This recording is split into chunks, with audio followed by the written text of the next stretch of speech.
किराएदार बेटा। उठ जा नालायक, सुबह के 8 बजने को है। तुझे एग्जाम नहीं देना क्या? थोड़ी देर और सोने दीजिए ना पापा। तू उठता या फिर मैं तेरे ऊपर पानी फेंकूं? रोज गधों की तरह सोता रहता है, पेपर की कोई टेंशन ही नहीं है। और एक हमारा समय था जब हम पेपर में फेल होने के डर से रात भर पढ़ा करते थे, सो ही नहीं पाते थे। तो क्या आप उसका बदला मुझसे लेंगे? मैं 15 मिनट बाद उठ जाऊंगा, आप प्लीज जाइए, मुझे डिस्टर्ब मत कीजिए। इतना कहकर रौनक रजाई ढक कर फिर से सो जाता है। तू ऐसे नहीं मानेगा, रुक मैं अभी पानी लेकर आता हूँ। बस फिर क्या था, इतना कहकर वो भागते हुए बाथरूम में जाते हैं और पानी की एक बड़ी सी बाल्टी लाकर रौनक के ऊपर फेंक देते हैं। पानी पड़ते ही रौनक झट से उठ जाता है। ये आपने क्या किया पापा? अब तू उठेगा नहीं तो यही करना पड़ेगा ना। वैसे थैंक्स डैड, आपके कारण ना अब मुझे नहाने की भी जरूरत नहीं पड़ेगी। चलिए अब आप माँ से बोलकर मेरे कपड़े निकलवा दीजिए, तब तक मैं ब्रश कर लेता हूँ। वैसे कल ना आप एक काम और करना, नहलाने के साथ साथ मुझे ब्रश भी करवा देना। ये ब्रश करने में ना मुझे बहुत आलस आता है। रौनक की बातों से अरविंद का मुंह खुला का खुला रह जाता है। वो अपनी पत्नी कमला के पास जाता है और रौनक की हरकतों के बारे में बताता है, जिसे सुन उसकी पत्नी हंसने लगती है। तुम अपने बेटे को समझाने के बजाय हंस रही हो। रौनक बच्चा है, धीरे धीरे सुधर जाएगा, आप क्यों उसके पीछे पड़े रहते हो? अभी नहीं सुधरेगा तो कब सुधरेगा? 10वीं क्लास में है रौनक, वो अब कोई बच्चा नहीं रहा। अरविंद के इतना बोलते ही वहाँ रौनक भी आ जाता है। क्या डैड, मैंने आपको एक काम दिया था वो भी नहीं हुआ आपसे। अरे क्या हुआ बेटा? माँ, मैंने डैड से बोला था कि वो आपको बोलकर मेरे स्कूल की यूनिफॉर्म निकाल दे, लेकिन मेरे पीछे पड़ने के अलावा इनसे एक काम ढंग से नहीं होता। देख रही हो कमला, देख रही हो अपने लाडले को? अरे आप चुप रहिए जी। चलो बेटा, मैं तुम्हें कपड़े निकाल कर दे देती हूँ। बस ऐसे ही साल पर साल बीतते जाते हैं, लेकिन रौनक के रवैये में कोई बदलाव नहीं आता। वो पहले से भी ज्यादा आलसी और पूरी तरह अपने माता पिता पर निर्भर हो जाता है। 2 साल बाद पता नहीं कहाँ गायब रहता है पूरे दिन, अब तक तो आ जाना चाहिए था। अरे आप इतनी फिक्र क्यों कर रहे हैं उसकी? दोस्तों के साथ खेल रहा होगा, आ जाएगा अभी। ये कोई टाइम है खेलने का? 10 बजने वाले हैं, इतनी रात में कौन खेलता है? कमला कुछ कहती उससे पहले ही रौनक वहाँ आ जाता है। मम्मी जल्दी से खाना लगा दो, बहुत भूख लग रही है। तुम्हें तब तक खाना नहीं मिलेगा जब तक तुम बता नहीं देते कि इतनी रात गए कहाँ से आ रहे हो। ओ प्लीज डैड, अब आप एसीपी प्रद्युमन बनकर मेरे सर पर बंदूक लेकर मत बैठ जाना। अपनी फालतू की बकवास बंद कर और बता कहाँ से आ रहा है। माँ अब समझाइए ना डैड को। बता देना बेटा, इनको भी तसल्ली हो जाएगी। आप बोल रही हैं तो बता देता हूँ, मैं दोस्तों के साथ मूवी देखने गया था, इसलिए देर हो गई। तो इन सब चीजों में मेरे पैसे उड़ाता है? कभी 1 रुपया कमाने के बारे में सोचा है तूने? जब देखो हवा की तरह पैसे उड़ाता रहता है। माँ अब आप इन्हें चुप करा दीजिए, वरना ना मुझे गुस्सा आ जाएगा। अच्छा क्या कर लेगा? बता ना, क्या कर लेगा तू? वैसे बात तो ठीक ही है, मैं कर ही कह सकता हूँ। पैसे तो फिर भी मैं आपसे ही मांगूंगा ना।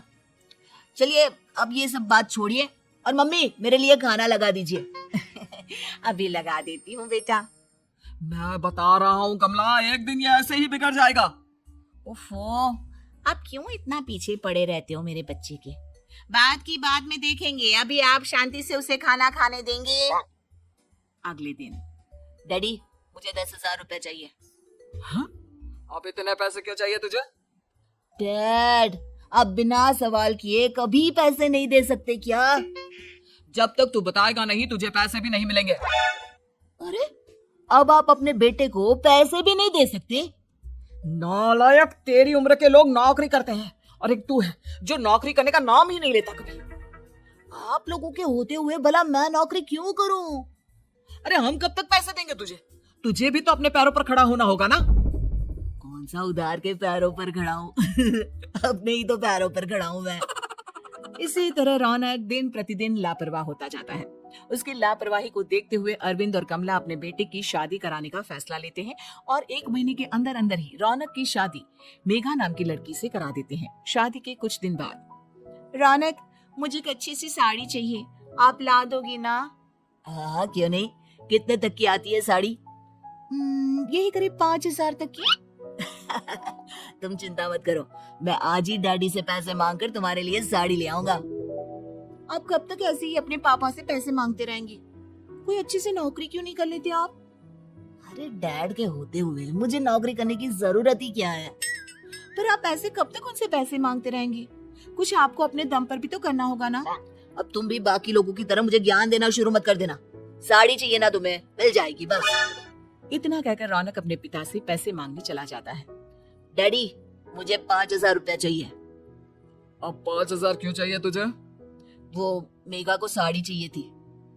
अरविंद आगे बिना कुछ कहे चुपचाप उसे पैसे निकाल कर दे देता है। कुछ दिन बाद तुम्हें नहीं लगता कमला, रौनक हम पर पहले से भी ज्यादा डिपेंड हो गया है? मुझे तो अब उसकी भविष्य की चिंता होने लगी है। कल को हमें कुछ हो गया तो वो क्या करेगा? काश तुमने पहले ये सोच लिया होता तो आज हमारा बेटा इतना लापरवाह नहीं होता। तब मुझे कहाँ पता था कि मेरा लाड प्यार उसे इतना बिगाड़ देगा कि वो इस हद तक लापरवाह बन जाएगा। कोई बात नहीं, अभी भी देर नहीं हुई। मुझे पता है उसे कैसे सुधारा जा सकता है। कैसे? अरविंद कुछ कहता उससे पहले रौनक वहां आ जाता है और पैसों के लिए हाथ फैलाने लगता है। डैड मैं और मेघा बाहर घूमने जाना चाहते हैं। अरे वाह, ये आज सूरज कहाँ से निकला है? Dad please. अच्छा चलो अब मुद्दे की बात करो। मुझे अब 25,000 चाहिए। अब तुम्हें 1 रुपया भी नहीं मिलने वाला। अगर तुम्हें पैसों की इतनी ही जरूरत है तो कोई ढंग की नौकरी कर लो। मम्मी आप कुछ कहिए ना डैड को। बेटा वो गलत क्या बोल रहे हैं? ये सब हम तेरे भले के लिए ही तो कर रहे हैं। मम्मा मैंने बताया ना आपको, मुझे नहीं करनी कोई जॉब वॉब। तो ठीक है, निकल जाओ हमारे घर से। तुम्हारे जैसे लोगों के लिए मैंने ये घर खड़ा नहीं किया है। जितना ये घर आपका है ना उतना ही मेरा भी है। मैं कहीं नहीं जाने वाला। जाना तो पड़ेगा ही तुझे, क्योंकि अब मैं तेरा कोई भी खर्चा नहीं उठाने वाला। ठीक है मत उठाइए मेरा खर्चा, मैं अपने दम पर भी जी सकता हूँ।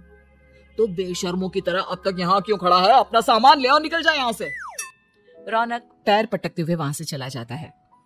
घर से निकालना जरूरी है क्या उसे? बिना पैसों के कौन रखेगा उसे किराए पर? अगर उसका भविष्य सुधारना है तो हमें अपने दिल पर पत्थर रखकर ये कदम उठाना ही होगा।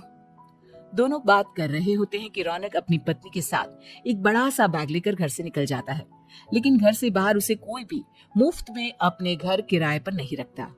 अंत में थक हार कर वो फिर से अपने घर चला जाता है। क्या हुआ? थोड़ी देर पहले तो दहाड़ते हुए घर से निकला था, अब क्या हुआ? नहीं रखा ना किसी ने तुझे किराए पर? डैड प्लीज, मैं कुछ दिनों में कोई अच्छी सी नौकरी शुरू कर दूंगा। आप तब तक तो हमें रख लीजिए प्लीज। सुबह से रात हो चुकी है लेकिन कोई हमें रखने को राजी नहीं है। अब आप ही बताइए, इतनी रात को मैं मेघा को लेकर कहाँ जाऊंगा? ठीक है, बहू की वजह से मैं तुझे घर पर रख रहा हूँ, लेकिन तू इस घर में एक बेटे की नहीं बल्कि एक किराएदार की हैसियत से रहेगा। 3 महीने है तेरे पास। इन 3 महीनों के अंदर अंदर मुझे तेरी पहली तनख्वाह हाथ में चाहिए, समझ गया? पक्का डैड, इन 3 महीनों के अंदर अंदर तो कोई बढ़िया सी नौकरी ढूंढ ही लूंगा मैं। ऐसे ही धीरे धीरे समय बीतने लगता है और अरविंद के दिए 3 महीनों में से 2 महीने बीत चुके होते हैं। पापा जी ने हमें 3 महीने दिए थे, जिसमें से 2 महीने तो बीत चुके हैं। अब ये आखिरी महीना बचा है। अरे तुम चिंता मत करो, आज मेरा ना 2 जगह इंटरव्यू है, दोनों में से कहीं ना कहीं तो जॉब लग ही जाएगी। अच्छा, all the best. Raunak interview के लिए निकल जाता है, जिसके बाद शाम में रौनक घर आता है। कैसा गया इंटरव्यू? आपकी नौकरी लगी या नहीं? अरे पहले सांस तो ले लेने दो अच्छे से। बताइए ना, मुझसे तो जरा भी इंतजार नहीं हो रहा है। वो दरअसल बात यह है कि मेरी नौकरी तो लग चुकी है लेकिन पैसे बहुत कम है। कितने पैसे हैं?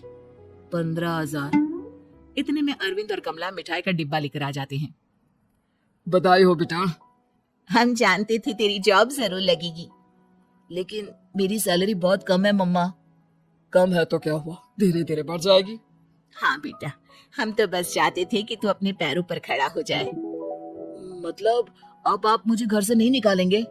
नहीं, ये सब हमने तुझे जिम्मेदार इंसान बनाने के लिए किया था।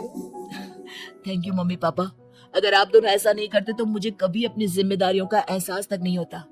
आज आपने मुझे सिखा दिया कि इंसान का अपने पैरों पर खड़ा होना भी जरूरी होता है। इतना कहकर रौनक झट से अपने माता पिता के गले लग जाता है और अपनी कमाई की पहली तनख्वाह वो अपने माता पिता के हाथ में सौंपता है। इस तरह रौनक एक गैर जिम्मेदार व्यक्ति से एक जिम्मेदार व्यक्ति बन जाता है।